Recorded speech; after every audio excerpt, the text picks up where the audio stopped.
Hello friends, ओम श्री गणेशाय नमः।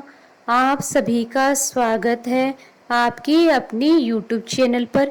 Friends, आज हम आपको इस वीडियो में बताने जा रहे हैं भाद्रपद मास की बड़ी चौथ की कहानी और शुभ मुहूर्त के बारे में।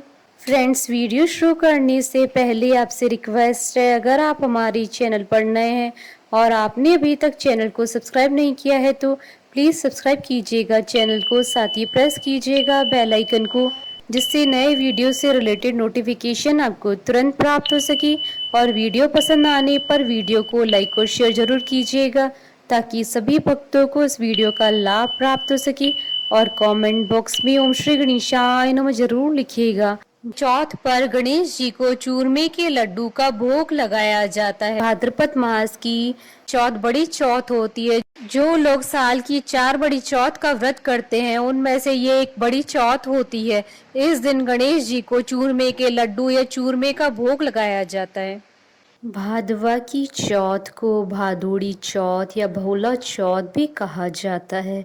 इस दिन चौथ माता का व्रत किया जाता है और चौथ माता की कथा सुनी जाती है। इसके साथ ही विनायक जी की भी कहानी सुनी जाती है।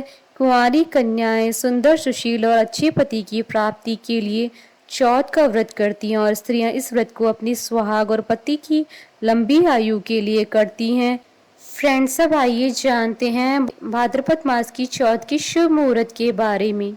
हिंदू पंचांग के अनुसार इस बार भाद्रपद मास की संकष्टी चतुर्थी 15 अगस्त 2022 सोमवार के दिन है।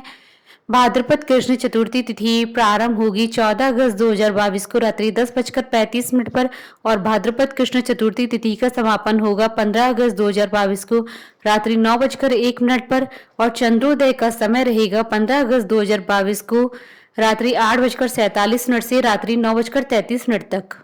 फ्रेंड्स, अब आइए प्रारंभ करें चौथ व्रत की कहानी।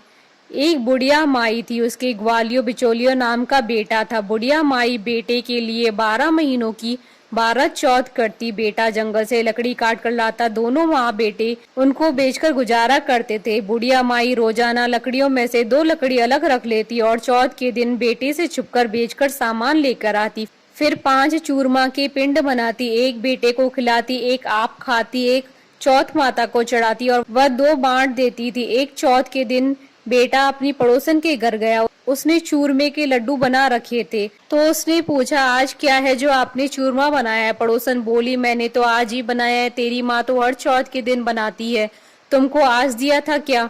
बेटा बोला, दिया तो था। पड़ोसन बोली कि तुम लकड़ियां लेकर आते हो जिसमें से तेरी माँ छुपाकर बेचकर चूरमा बनाती है। बेटा माँ के पास गया, बोला कि मैं तो इतनी मेहनत से लकड़ियां लेकर आता हूँ, तुम चूरमा बनाकर खाती हो, तुम मुझको छोड़ दो या चौथ माता को। तो बुढ़िया बोली, बेटा मैं तो तेरे लिए ही व्रत करती हूँ, सो तुमको भले ही छोड़ दूं लेकिन चौथ माता को नहीं छोड़ सकती। तब बेटे ने घर छोड़ने का फैसला किया तो माँ बोली कि तुम जा तो रहे हो लेकिन मेरे हाथ का ये आखा लेकर जा। तेरे ऊपर जो भी संकट आएगा चौथ माता और विनायक जी के नाम से इस अखे को डाल देना, संकट दूर हो जाएगा। बेटे ने सोचा कि यह तो झूठी बात है लेकिन बात रखने के लिए ले लिया। घर से चला, थोड़ी दूर हो गई और देखता है कि खून की नदी बह रही है, कि दर से भी रास्ता नहीं था। तब उसने माँ के दिए हुए अखे को चौथ माता और विनायक जी का नाम लेकर नदी में डाल दिया और बोला, हे चौथ माता, अगर ये नदी सूख कर रास्ता दे जाए तो तुम सच्ची हो। इतने में ही नदी सूख कर रास्ता हो जाती है। थोड़े आगे चलने पर तो रात होने लगी और सुनसान जंगल आ गया। तब अखा लेकर बोला, हे चौथ माता, मुझे रास्ता मिल जाए, नहीं तो ये जानवर मुझे खाएंगे। इतने में ही रास्ता मिल गया। आगे एक राजा की नगरी आई। राजा हर महीने एक आदमी की बलि देता था। वह एक बुढ़िया के घर में गया तो देखता है कि बुढ़िया माई रोटी बनाते हुए रो रही थी। तब उसने पूछा कि माई तुम क्यों रो रही हो? बुढ़िया बोली कि मेरा एक ही बेटा है, आज वो राजा की बलि चढ़ जाएगा, मैं ये रोटी उसके लिए बना रही हूँ। वो बोला कि माई ये रोटी मुझे खिला दो, मैं तेरे बेटे के बदले चला जाऊंगा। माई बोली, रोटी खिला दूंगी लेकिन तुझे कैसे भेज दूं? उसने उसे रोटी खिला दी। रात में सोते समय बोला कि राजा का बुलावा आए तो मेरे को जगह देना। आधी रात को बुलावा आया। बूढ़िया माई सोचने लगी कि पराए पूत से कैसे बलि चढ़ा दूं, पर इतने में ही वह जग गया और जाने लगा और बुढ़िया माई से बोला कि मेरी पोटली और लाठी रखी है। बुढ़िया माई सोची कि आज तक की कोई वापस नहीं आया है, कैसे आएगा। राजा का आदमी उसे साथ लेकर चला गया। वहां पर उसे कच्चे घड़े पकाने वाले कुंड अर्थात आवा में चुन दिया। जब वो चुना जा रहा था तो उसने अखा लेकर कहा कि हे चौथ माता, 2 संकट टाल दिए, ये भी तुम ही टालो।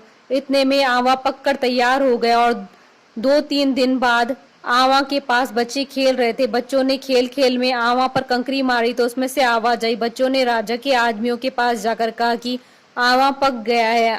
राजा के आदमियों ने सोचा कि 6 महीने में पकने वाला आवा इतनी जल्दी कैसे पक गया। उन्होंने ये बात राजा को बताई। राजा ने जाकर देखा तो सारे बर्तन सोना चांदी के कलश हो गए। वे बर्तन उतारने लगे तो अंदर से आवाज आई कि धीरे धीरे उतारना, अंदर मानस है।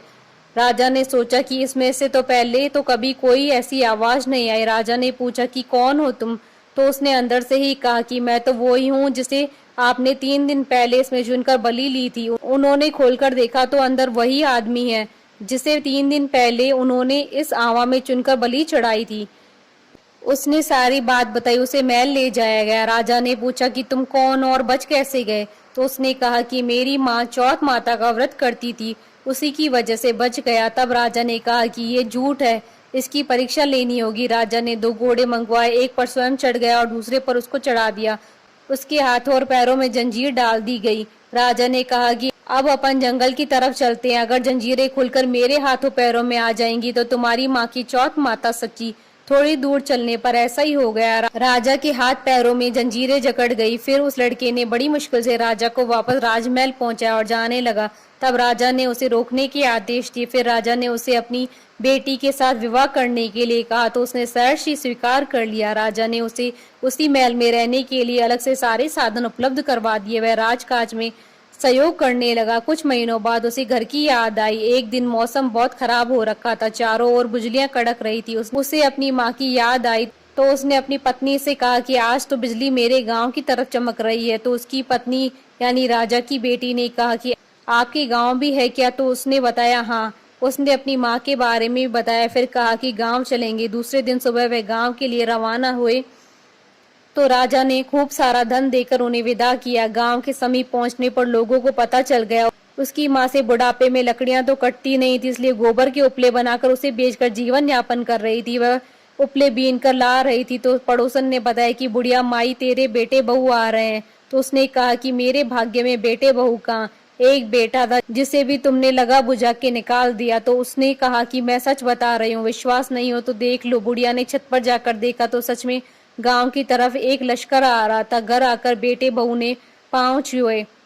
बेटे ने कहा, माँ तेरी चौथ माता के प्रभाव से आज मैं जिंदा हूँ। उसी दिन उसने पूरे गांव में हाहाकार करवा दी कि कल मेरे घर पर सामूहिक भोजन है। दूसरे दिन सबको भोजन करने के बाद खूब सारे उपहार देकर कहा, चौथ का व्रत करे। चौथ माता जैसा उस बुढ़िया माई और उसके बेटे को संकट से बचाया, वैसे सबको बचाना।